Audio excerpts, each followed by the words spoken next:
50,000-এর মিছিল হবে রামনবমীতে, দিলীপ ঘোষ এমনটাই বলেছেন এবং তার পরিপ্রেক্ষিতেই তৃণমূল কংগ্রেস এবং সিপিএম এর পক্ষ থেকে মন্তব্য করা হয়েছে।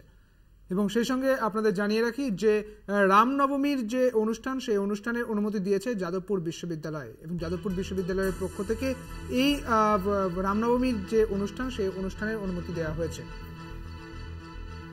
আমাদের সঙ্গে রয়েছেন আমাদের প্রতিনিধি শুভঙ্কর মণ্ডল। শুভঙ্কর, যাদবপুর বিশ্ববিদ্যালয় রামনবমীর অনুষ্ঠানের অনুমতি দিয়েছে, কি জানতে পারছো? শুনতে পাচ্ছ শুভঙ্কর? হ্যাঁ, রামনবমীর অনুষ্ঠানের জন্য অনুমতি দিয়েছে যাদবপুর বিশ্ববিদ্যালয়, বিস্তারিত জানবো তোমার থেকে।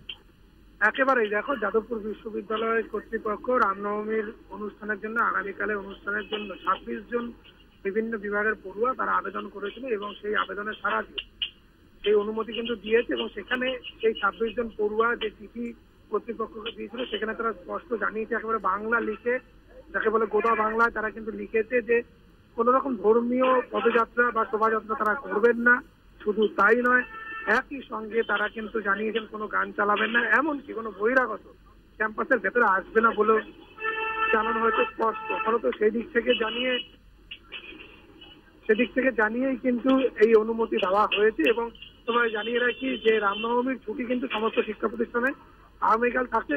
ফলত সেইখানে দাঁড়িয়ে এই অনুষ্ঠান আদতে কতটা করা সম্ভব, আদতে সফল হবে কিনা, সেই নিয়ে কিন্তু প্রশ্ন থেকেই আছে। ধন্যবাদ শুভঙ্কর তোমাকে। আমাদের সঙ্গে ছিলেন আমাদের প্রতিনিধি শুভঙ্কর মণ্ডল।